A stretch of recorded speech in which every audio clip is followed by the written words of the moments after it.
So welcome everybody. Thank you very much for joining us today. So we're here today to talk about retention. I'm Lucy James. I'm co-founder here at Quash. So some housekeeping to start with. We'll run for about 40 minutes and then we'll go over to you for Q&A. Any questions that you have as we go through, please pop those in the Q&A section down at the bottom of your screen, and we'll collate and ask those questions towards the end. I'm delighted to welcome here also Sean Greathead, who's our guest speaker for today. He's head of talent and people and talent, at MAP. Let's begin. Our core focus with our clients is good recruitment, which in many ways is the mirror of retention. We know that good recruitment practices and good recruitment tend to be mirrored in good retention practices. As a business, our overriding goal is to do good recruitment, which means we look really closely at retention data as well. The inspiration for this webinar, and in fact some of the workshops that we run, came from a whole bunch of research that we were doing. We couldn't find too much useful information out there, so we did a whole load of research and identified and defined what we're calling the 9 levers of retention, which form the basis of good practice. We also became B Corp certified back in January, and since then I've been talking to a whole load of B Corps in particular about retention, which is where the inspiration for this part of the webinar came from as well. As I said, we have our speaker, who's Sean Greathead from MAP, and they've won loads of awards as a fantastic place to work. So welcome, and thank you very much for joining us, Sean. Thank you very much. Okay, so I thought it would be useful. You're welcome. I thought it would be useful to start with some facts. Why are we facing such an issue with recruiting at the moment in particular? These stats that I found from the ONS, the Office of National Statistics, start to explain what's going on. So looking at the period up to June of this year, we can see how employment rates are trending upwards to a huge degree. So it's 75.5% employment rate. And at the same time, we can see economic activity also starting to pick up. So those two numbers combined mean we simply have fewer people in the workforce than we had previously who are actively taking part in work. We can also see unemployment rates dropping off, and combined with all of that, all of us small and medium-sized businesses are looking to hire more and more people. So it's becoming harder to find good people. It's becoming even more important to hold on to the people that we've got. And look at the bottom right stat there. Vacancies up as of July this year. That was a stat from Reed as well, I heard just a couple of weeks ago, up to 1.2 million vacancies advertised at the moment. Some of those will be repeated, of course, but by and large these are unique roles, and it gives us a perspective as to why we are all of us finding it difficult to find good people to join our businesses, and why it's so important to hold on to the people that we've got in a really productive way. Let's have a look then at, then we've looked at some of the influencing factors. We found this lovely graphic from Gartner, which emphasizes that point about recruitment and retention being closely aligned. And you can see here that, look at that, 11 out of 15 top attrition and attraction drivers overlap. We have compensation, work-life balance, stability of role, location, respect for one another. Can we have development opportunities within a business as well? Health benefits, where are you working, and so on. Future career opportunities, very closely aligned to development, retirement benefits, and so on and so on. What we see also are factors that are what we call the push and the pull factors, which I'm going to explore in a little while. And all of this gives context around how we can behave better as employers to keep hold of the people that we really want to keep hold of. Another lovely graphic from McKinsey & Company. Again, this came from earlier this year. And what's interesting about this, if we look at why people leave, this research tends to indicate that things have shifted somewhat in the last 5 years. We all know the expression, people join companies and leave managers, right? But for the first time, these factors here, these factors that McKinsey has identified are much more closely aligned to leadership matters rather than management matters. A lack of career development and advancement, that is something that's decided at leadership level, not just at management level. That management level is the interface between people and the leadership team, the goals and the drivers and the direction of the leadership team. These factors are much more about how is the leadership behaving rather than management. It doesn't take away from the fact that your management layer is absolutely critical to keeping people engaged and informed. That is, I suppose, what we call where the rubber hits the road, right? On what are we deciding as leaders and how do we then influence people's career development internally. That, again, was a really interesting graphic to come across. So a little bit more research behind all of this. We found this excellent study run by the CIPD and Omni. Highly recommend that you have a look at that report. It was out in December last year, which feels like a lifetime ago now, but still really relevant. It's only 10 months ago, don't forget. And in this slide, we're looking at the difference between push factors and pull factors. So push factors in this slide, as we can see, organizational change, management, opportunity, lack of recognition and reward, and culture. These are the factors that tend to push people out of the role that they're currently doing. And they're very specific and they're very negative. Pull factors are much more ephemeral, much harder to pin down, which makes them much harder to measure. Opportunity, career development, work-life balance, these are very difficult to pin down. So when we look at exit interviews, for instance, and people talk about better opportunity, what exactly is it that we're talking about? It's difficult to say. But of course, these are the factors that when we're looking at recruiting, we tend to focus on. Come and join our fabulous business and you will have better opportunity. Specifically, what that opportunity is tends to be a little bit more woolly and depends, of course, on how your people turn out in their new roles.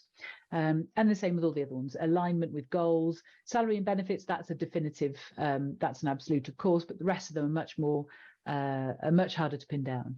This makes them much harder to measure, and from a recruiting perspective, they are very tough to market. So from a candidate's point of view, we've heard it all before, why are you different? This is why it's so important to keep those pull factors alive in your retention policy. How exactly are you pulling people through the business?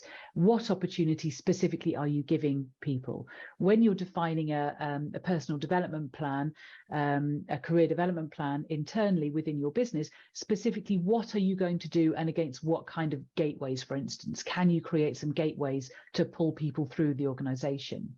Keeping those factors alive means that you're far less likely to lose your fabulous people to other companies who are being more specific about how they will how they'll develop your people themselves.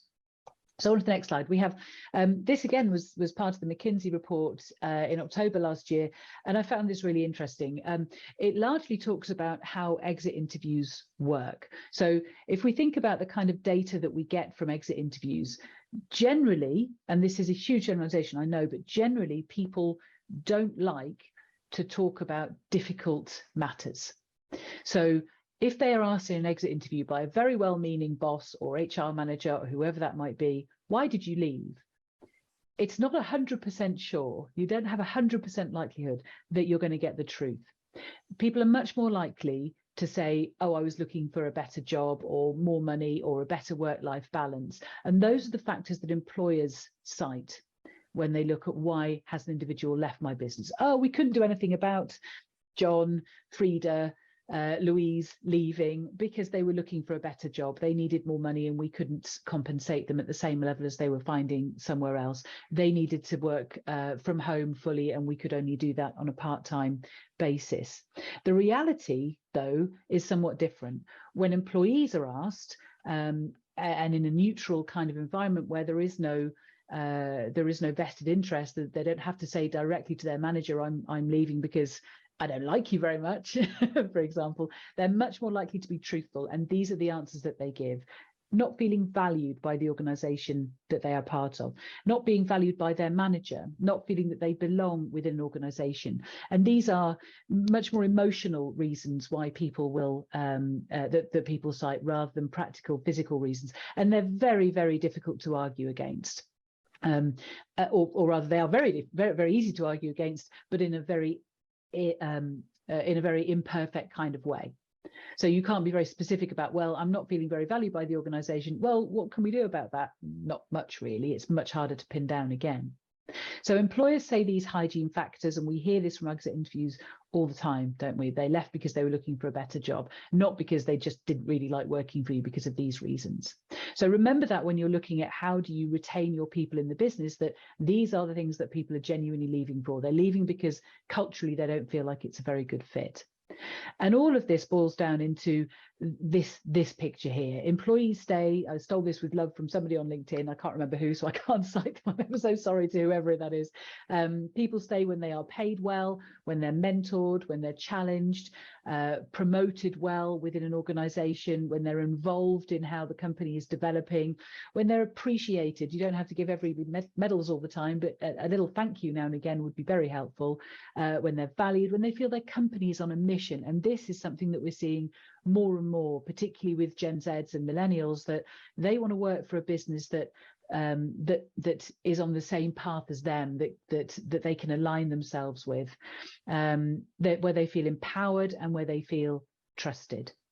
So all of that in mind, why is all of this important? Well, along with the very real issue of how hard it is to recruit right now, the impact of attrition can be felt in a number of ways. Revenue, of course. If we have a high turnover of people, it's harder to maintain revenue at a particular level. Morale, naturally, if a company is seen as a team is seen as being a bit of a revolving door, much more likely you'll lose other people as well, because they'll go and they'll call their previous colleagues and say how much better off they are in their new role compared to their old one. Quality of output.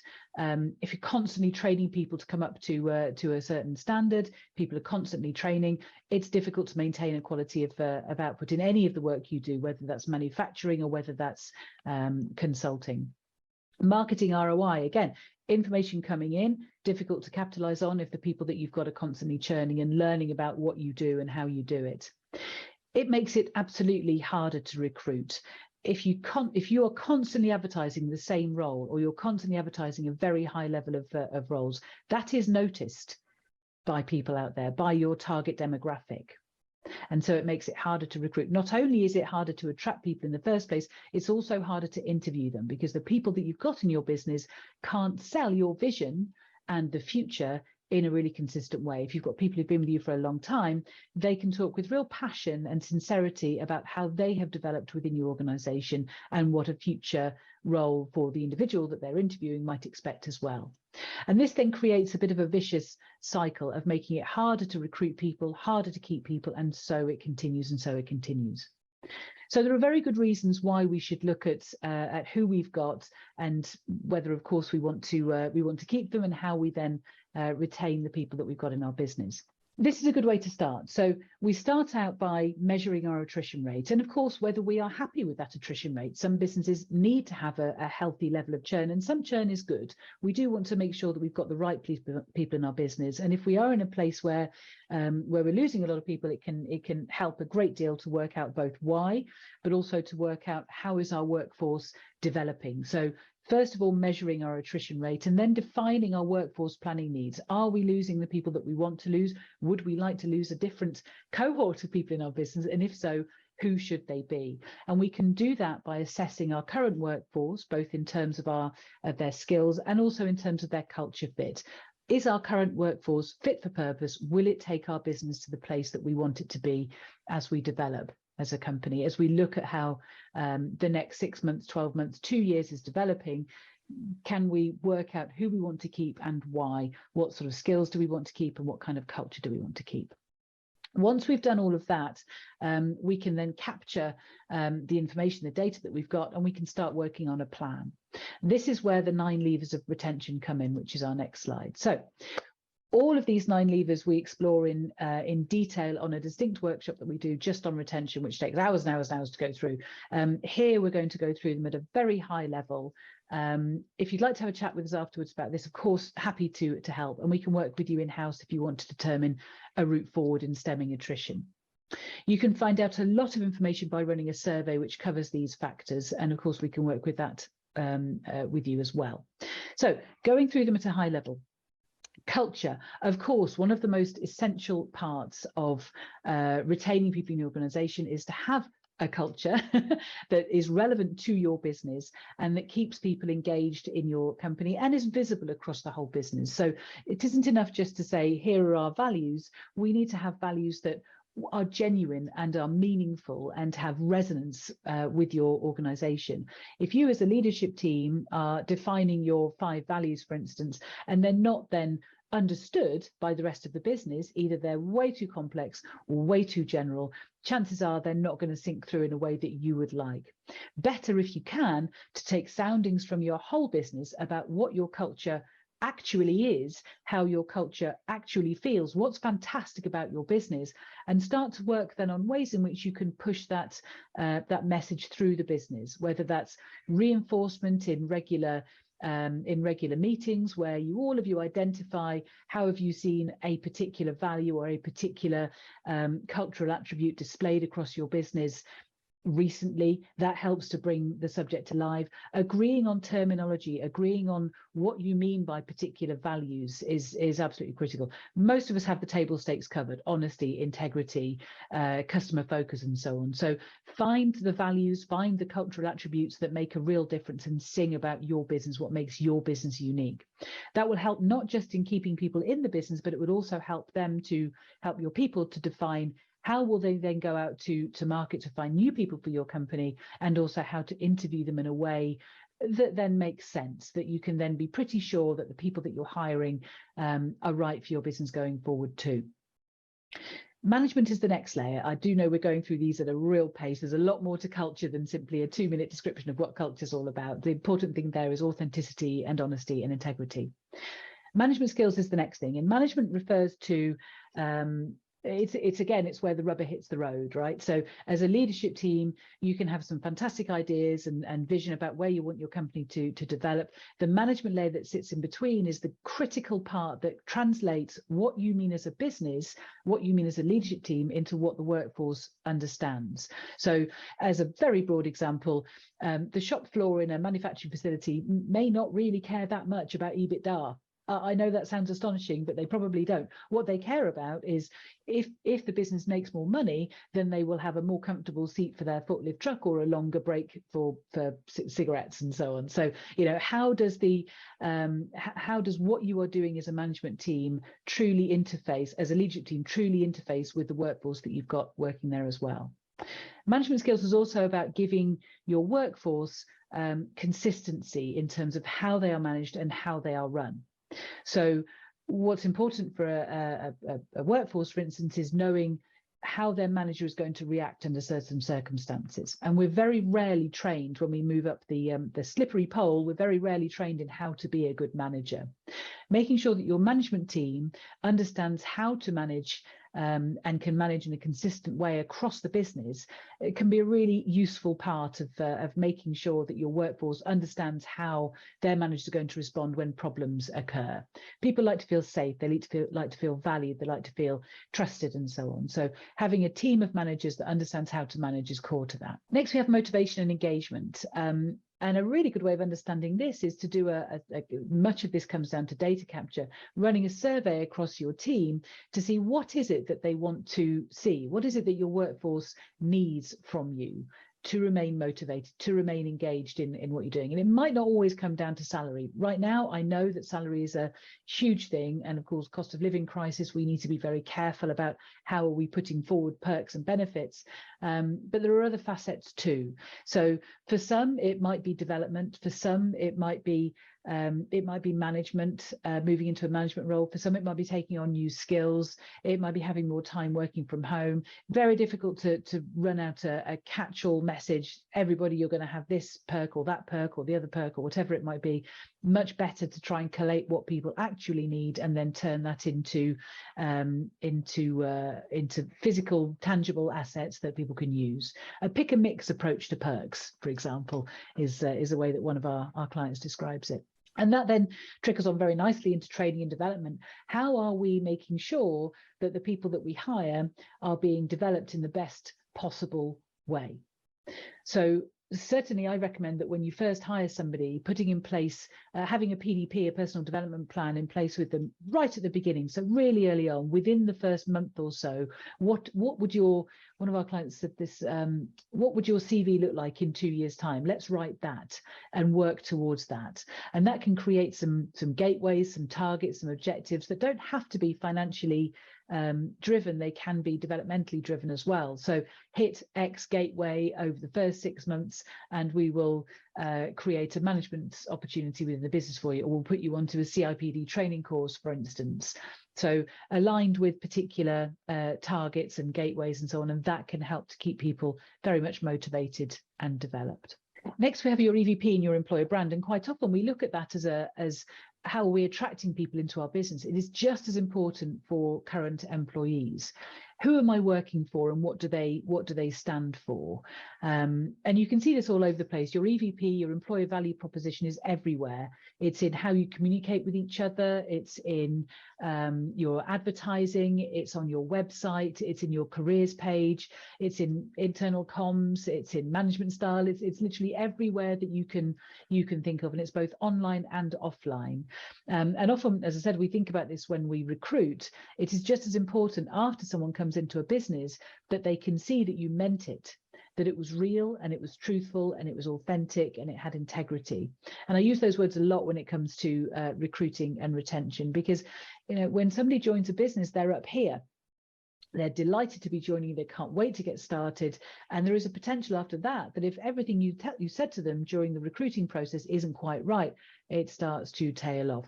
And I read the stats relating to, when do people make a decision about when to stay with a business or when to leave a business? It's pretty quick. And I've read stats anywhere from the first hour to the first week, but it's certainly within the first month that people make that decision in their soul. Have I bought something that is truthful?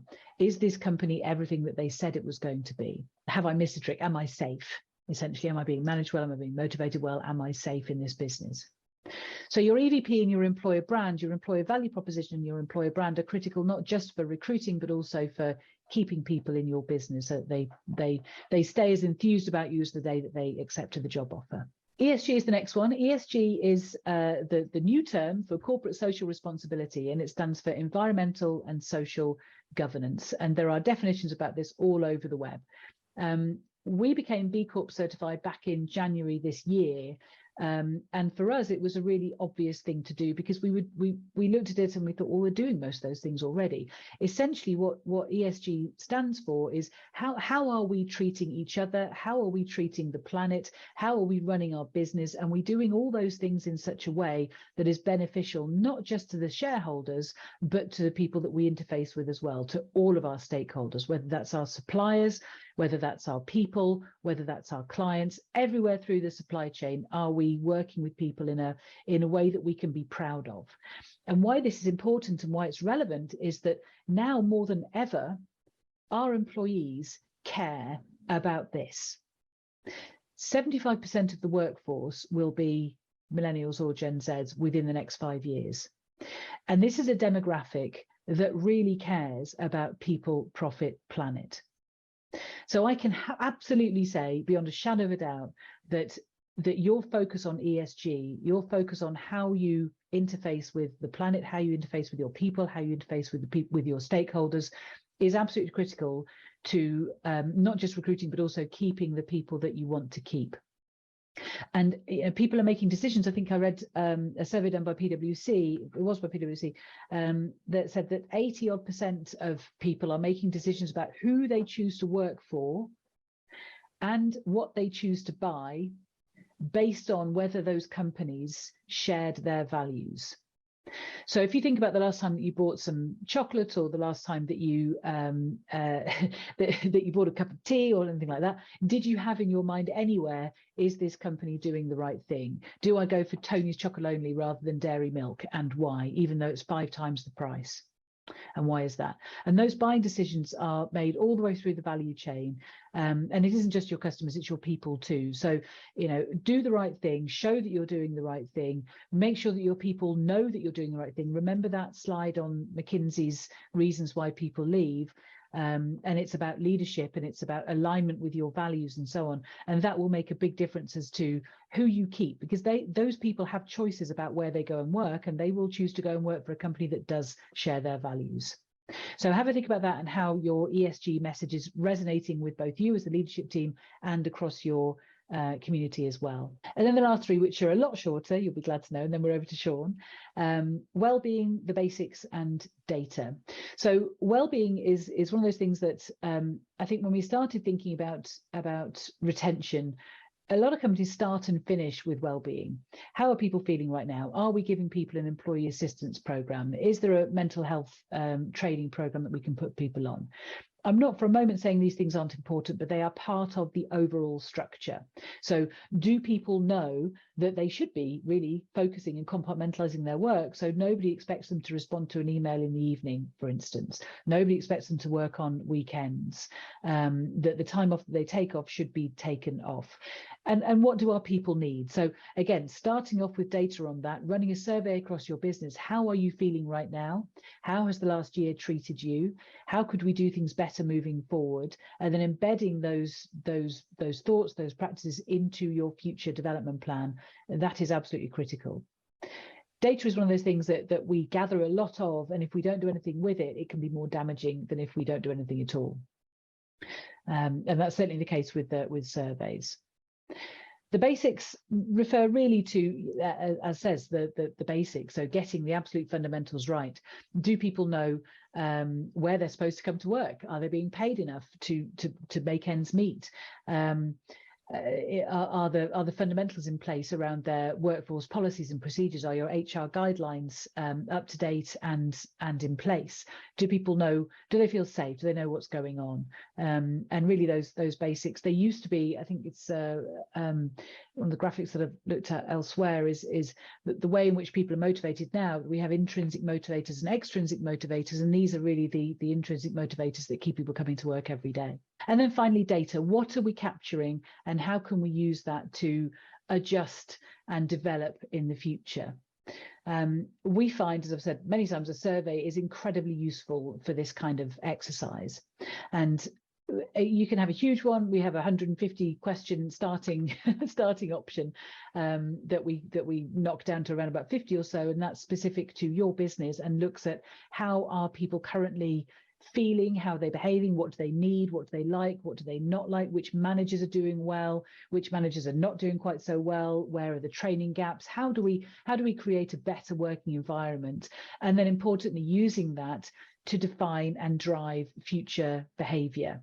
As I said, it is counterproductive to run a survey and then do nothing with it. It's tempting, therefore, to do nothing at all, to not even start, in which case retention will continue to be something that you go back to again and again and again. So start off with some questions, find out what it is that your people need, make them clearly defined parameters, ask for suggestions about what can be done to improve, and then use that to drive your future development strategy. And all of those things combined will help to make life an awful lot better and reduce your attrition, improve your retention no end. Okay, so as said, happy to work with any of you on any of those factors, anything we've discussed today. So do please drop me a line if you want to talk about that. Otherwise, we have I will hand you over to the very capable hands. I'll stop sharing of Sean Greathead at MAP, who's done some incredible work on retention and on the workplace generally at MAP. Over to you, Sean. Thank you very much. Apologies, when you're trying to share and yes. unmute, it doesn't quite work. So my apologies for that. Thank you very much, Lucy. I really appreciate that. Yeah, for me, this is a chance to kind of talk about MAP as a values-driven business. And I just realized that I haven't changed the date on this presentation. I do apologize, but that's because I've been off for 2 weeks and kind of landed back and realized October snuck up on me. I kind of head up the people side of things at MAP. We're a property management firm. So we look after buildings in simple terms. Some of them are big, shiny kind of buildings in the city, or some of the largest retail spaces in the UK, through to some industrial estates where you might get your car serviced. And we do this on behalf of clients at a global level, but we just do the UK. And we're a values-driven business, and it's a key part of who we are. We're privately owned. So the shareholding is slightly different, and we became a B Corp about 18 months ago. And for me, this is telling you a little bit about our story. So what I'd like to do today is just take you through kind of really 4 key things. Talk about what we do and what our values piece looks like, looking at recruitment and retention as 2 separate but interconnected pieces. So if I look at our context, I mean, we focus on reimagining how property is managed and looking at it very differently. You know, we all interact with places around the world, and each day we go to our place of work, or we go to the shop, or take our kids to school. We interact with buildings all the time. And so for us, it's about creating places where businesses and people can thrive. And that's helping our clients deliver their objectives and looking after the planet, but also doing a bit for society. So rather than saying, oh, we just make money for our clients, it's a process of engaging both the occupier as well as the visitor, as well as the client, and society as a whole. So what does that mean? We believe that, you know, we want to create shared value, that society is not a set of isolation. You know, the community needs successful businesses, and, you know, the business needs a successful community. So we manage buildings and property on that basis. And we do this really well. And that's not just an ego, but we've been around for 22, 23 years. And we've grown on average 10 to 15% every 6 months for the last 3 years, which, as I say to my people team, is quite character building when you literally have gone from 480 staff to 590 staff in 11 months. So, and that's just this year. So we did the same the year before and the year before that. So how do we do this? We focus on 3 corporate objectives. So the first one is a great place to work, but also providing exceptional service and delivering that sustainable business. So people, planet, profit. And those are in tension. You know, we could provide a great place to work, pay everyone double, but that's not a sustainable business. Or we could make incredibly sustainable business, but deliver terrible service because we have too few staff. So there's a constant tension. And the board wrestle with us all the time to make sure that we keep those in a healthy tension. But that turns out in terms of what does that mean to be a great place to work? Because it's all, you can have a romantic view about what a great place to work is. You know, they nicknamed it the Google spread, because people would arrive and eat all this amazing food and put on, you know, 10, 15 kilograms. It doesn't mean it's a great place to work because there's free food. And so for us, we talk about a world where we wake up each day inspired to go to work, feel valued while we're there, and return home at the end of the day fulfilled by the work we've done and feeling that we contributed to something as part of a team which is greater than ourselves. And there's a little byline that, you know, we often talk about, and have energy to have a life outside work. Because what we don't want is people to go, I've delivered everything, but I've got nothing left in the tank, because that's actually kind of soul destroying. So that's the aspirational kind of view we have. And so what we do is we said, okay, what does that look like from what we call our people pillars? You know, the other word is our employee value proposition. What does that look like? So we have this. We have 5 key pillars that we talk about. The first one is that we know you. And it sounds trite, but we really do know our people. And I'll give an example for this. We do reviews a couple of times a year. And in that review process, a member of the people team sit with every single line manager and review every single review. I mean, it kills our diaries for 3 weeks every 6 months. But we can point and say, you said that person should be promoted. Well, what's happening there? Or, you know, last time you mentioned the person was struggling, what's happened? You know, so we know those people. And that means that the line managers really feel like it's beyond just someone's name. I've refused point blank. There was a member of staff who got married, and their new married surname would be the same as another member of staff. And I told them they couldn't change their email address, because I don't want, you know, john.smith.7, because then you become a number. And we don't want anyone to feel like that. The second pillar is to grow you. So we really invest in people. Twice a year, we say, what do you want to learn? And we get probably about 1,800 data points, and we turn that into learning plans, saying, okay, everyone wants to learn more about Excel. So we actually say, well, let's focus on that. And we present the data back to the business, saying, you wanted all these things, we've delivered all of these things. And we ask that of the employee and the line manager. We promote about 12% of our staff every year, and it's a number that we've been pretty consistent about. And it's not just because we hit a random number, but it's just that's what happens, every year. We involve our people, so we do engagement surveys and we provide the feedback. They're anonymous. It took us a couple of years to get to the point where people actually believed us that they were anonymous, but we publish the data. We don't hide it. We say, here, warts and all. Okay, now what are we going to do about it? Because it's not just us, on a benevolent space with a magic fairy wand. It's like, you want this to be better. This is, let's do it together. We inspire people by making intentional choices. So a simple example is, every member of staff is expected to do 2 charity days a year.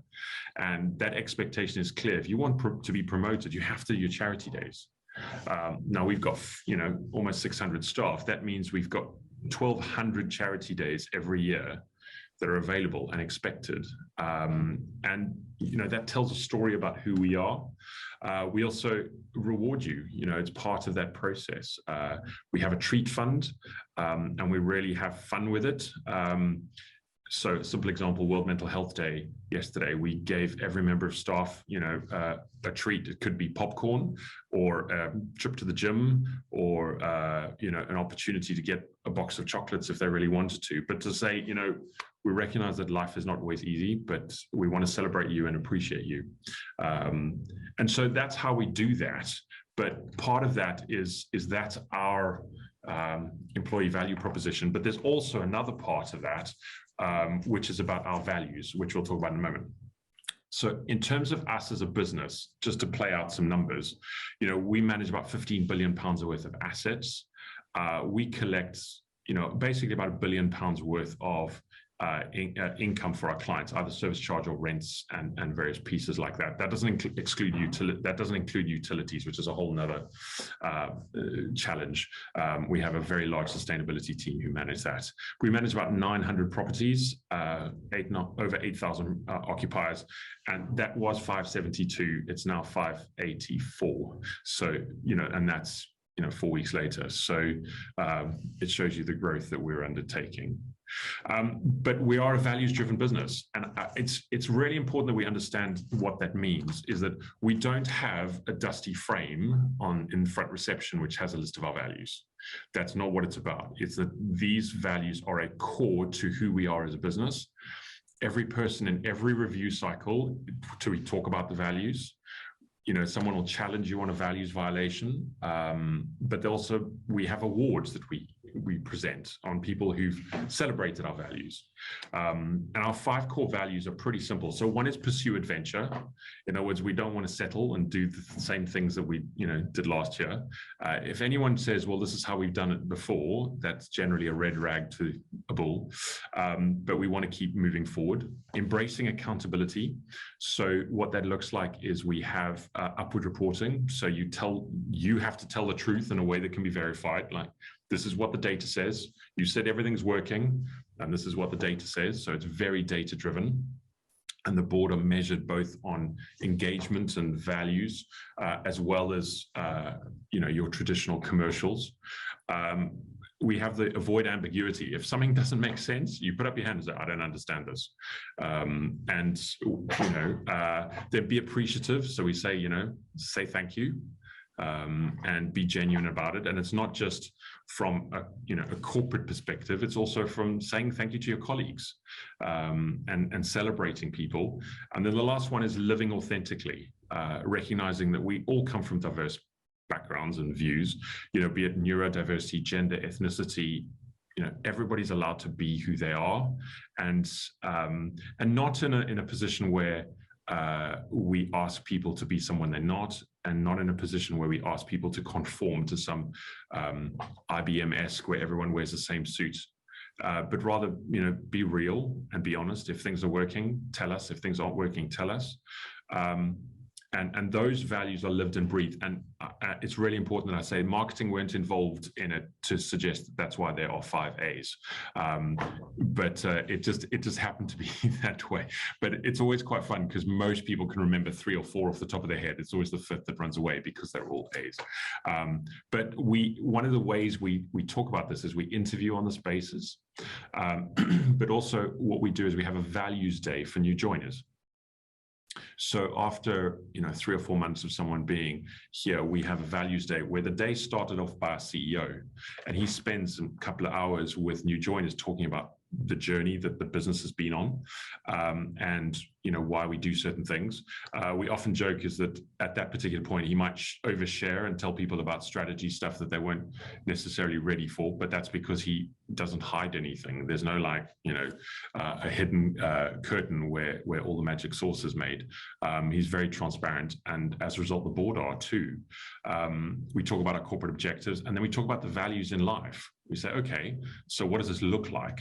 And we expect people to live and breathe them. And that sometimes means, to be honest, if someone doesn't fill our values and is an antithesis of that, we have to sometimes say goodbye, because we live and breathe the values. You can't have someone, well, they're special because they're an X.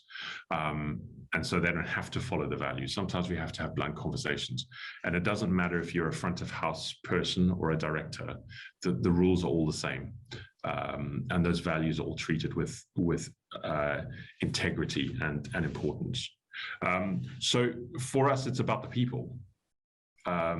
Because people are people that have intrinsic value. It's I get slightly nervous when people talk about human resources, because then it's about people being a commodity or capital or equipment.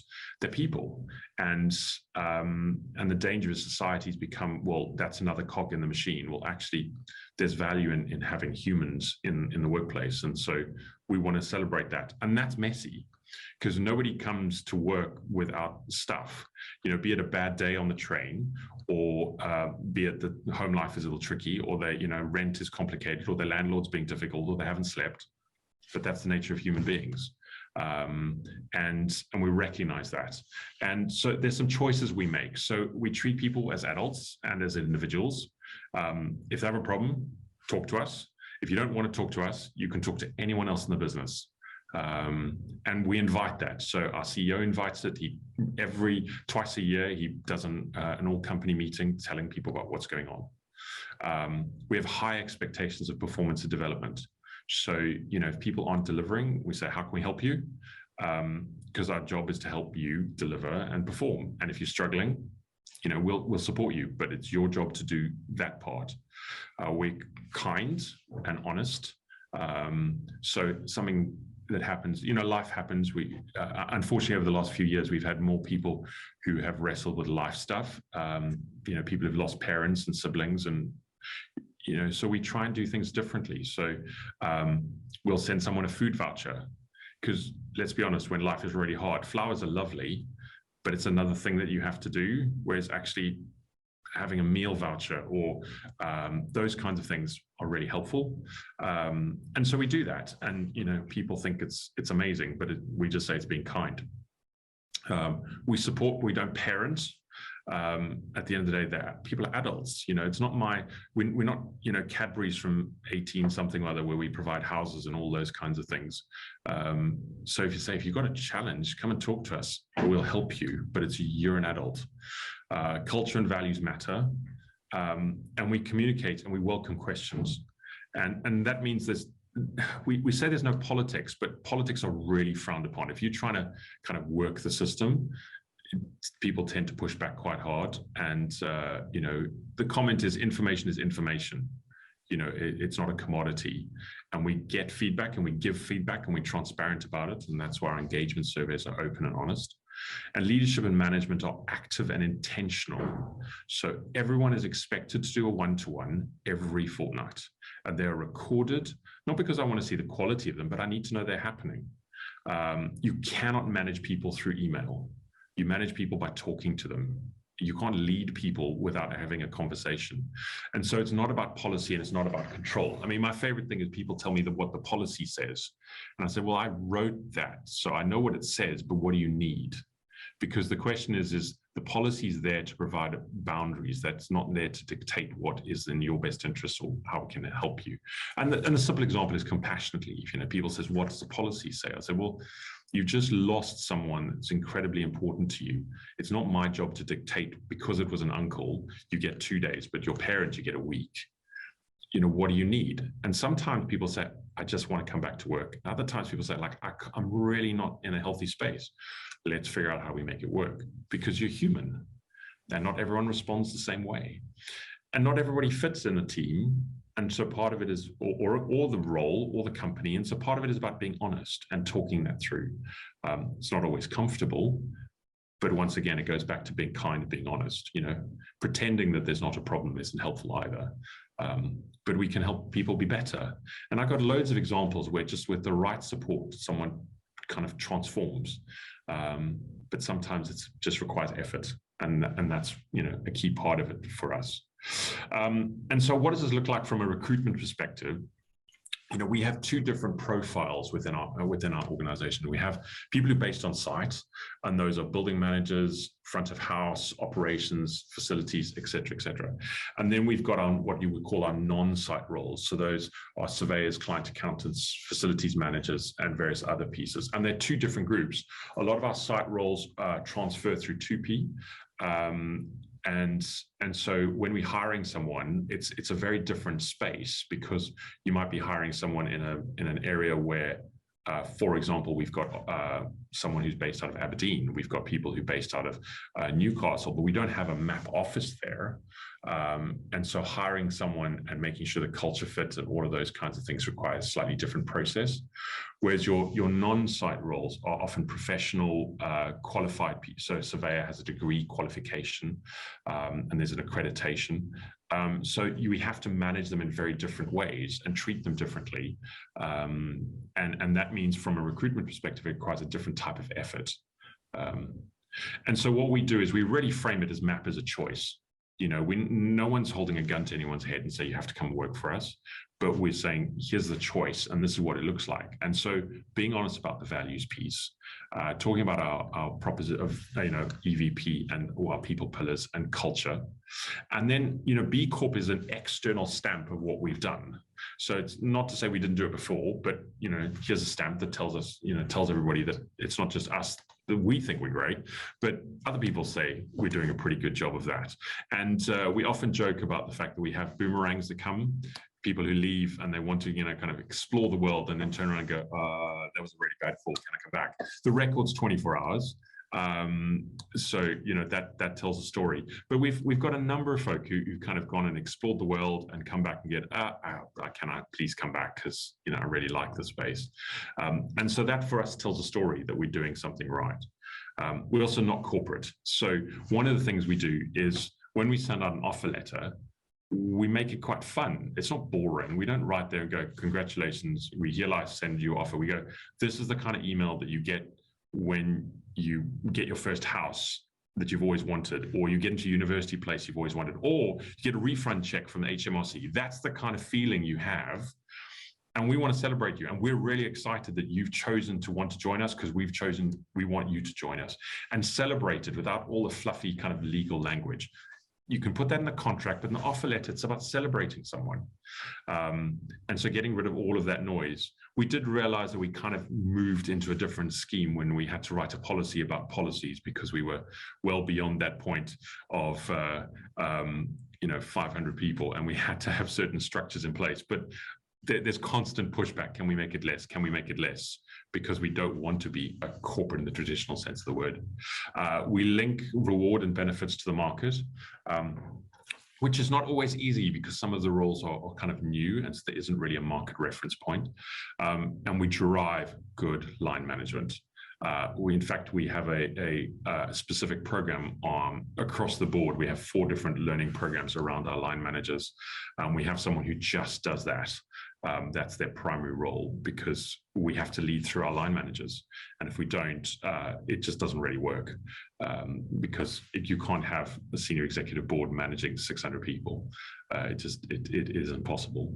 And so what does that look like from a retention perspective? Well, it's mirrored, but we drive that the best place to work in the career. And that's and it's helpful to put this into context, that when our CEO is asked what does he want his legacy to be, without thinking about it, he said, I want people to look back at their time at MAP and saying that was the best place I ever worked. And loads of people have told us that story. They're like, I loved it. It was amazing. And for me, that's fantastic. It may not be the place where someone works for their entire career, but when they're there, we want it to be amazing. And so for us, that's about listening to people. So we do an engagement score on a regular basis, and we listen to the data and we feed it back and we ask questions. We work on making things better, which is not always easy when the ship is growing as fast as it is.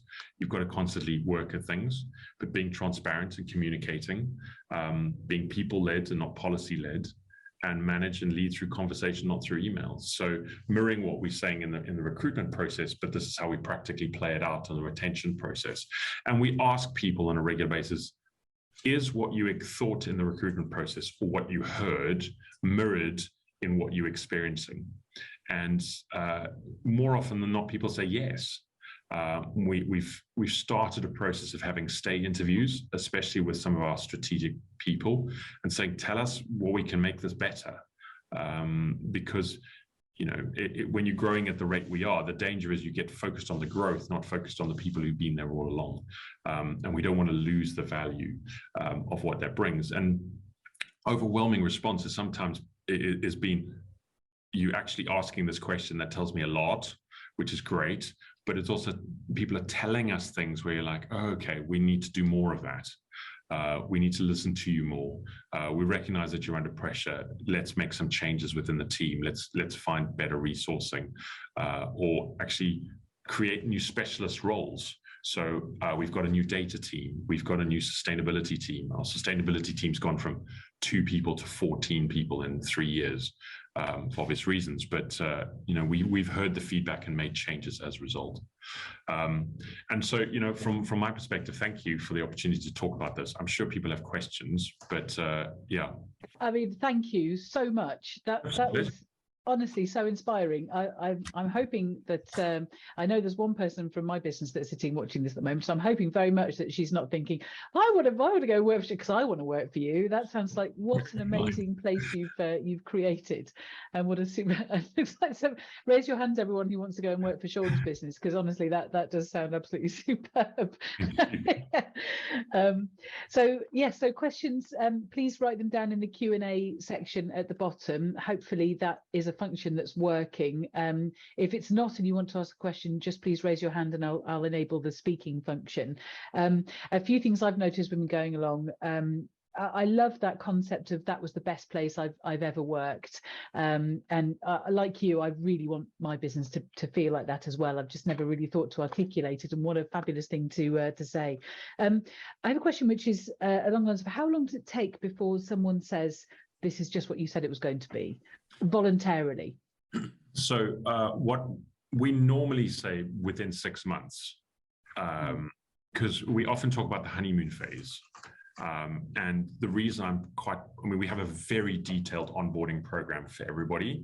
And some people say, why do you do that? So, well, if we don't treat people with respect in their honeymoon phase, how's it going to look like when things are hard? So we really drive that home. And so generally it's within the 6 months, they say, when we ask the question, because it depends on when some people arrive. But we do it a couple of times a year. We say, tell us what works. And, is this what you said it was going to be? And when the feedback is no, then we say, well, what's gone wrong? When the feedback is yes, we say, tell us why.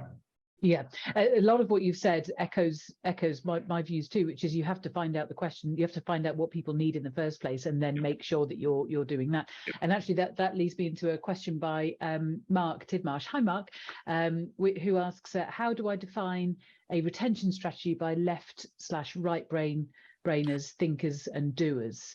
And I guess that's, do we have different strategies for different types of work? Well, so what we do is we use a psychometric as a standard practice called Lumino, which is it's Big Five kind of Myers-Briggs esque type thing. And what we do is we have specific strategies to make sure that we engage across all the personality types. So, for example, when we write a policy, we have summaries, because highly detailed, very driven people like, give me the summary, I don't care. Then some people want all the details. So we specifically write it in a way that people can connect with each of those personality types. And when we do it from a retention perspective, we make sure we, at a strategic level, all the voices are covered. So we don't try and, because the senior leadership tends to be a dominant, kind of highly, thinkers and driven characters. The danger is those people who don't think like that are left in the lurch. So there's a constant driver in all our internal comms to cover across the board. Yeah, and what does it actually look like in the real world, rather than what's the great theory? And so much of what you've said is this rubber hits the road stuff, isn't it? Of it's all great in theory, but if it doesn't work in practice, well, what's the point? So. Asking lots of questions and doing lots of good stuff. I loved your view also on right at the very beginning. You said we want to be a great place to work, and this can't be a romantic view. You could have a romantic view about how these things work, but actually the Google spread is irrelevant. It has to be meaningful. It has to be impactful. It has to make sense. Absolutely. And I loved also what you said about tying values into provable behavior. It's a difficult situation, isn't it, to then exit somebody on the basis that they haven't necessarily proved their behavior is in line with the values that you have. How do you go about that? It's one thing to say you haven't hit the mark in terms of your KPIs. It's another to exit someone, because retention is as much about exiting poor behavior as it is about encouraging good behavior. And we don't just want to hang on to everybody for the sake of it. We want to hang on to the right people. So how do you exit people who are not just exhibiting that kind of behavior that you'd like? Well, in principle, an exit should never be a surprise. In the same way as a performance, a review conversation, if there's a surprise in it, then you failed. There should be a constant dialogue about what's working and what's not, because you want people to be better. So the conversation in our review process is what do you need to do more of, what do you need to do less of, what do you need to stop, what do you need to start? So very kind of clear questions. And so the conversation around behavior is very much, can you not do that, please? So for example, I'll pick one particular example from a long time ago. We had a director who was particularly, and I say the word aggressive and quite rude. And she had been given feedback by a number of people over time to say, you were a bit rude there. I mean, shouting across the office, who's this person, and that kind of thing. And so when the rubber hit the road and like, this isn't working, she wasn't happy, but she got it, because it wasn't like, it was like, surprise, you didn't make tea for everybody in the office. It was like the concrete behaviors, and it's constant feedback in do more of this and do less of this. So in a way, it's the same sort of thing to performance issues, exactly. Insofar as you're saying this is what we, and it's clarity, right? So this is what we expect of you. This is, you are not doing these things, and yes, it is provable, and yes, so you don't have those kind of awkward conversations of just get them out, and then no one can really do anything about it. Okay, another question from Stephen Reeves. Yes. Love this. Thank you very much, Stephen. That's good to know.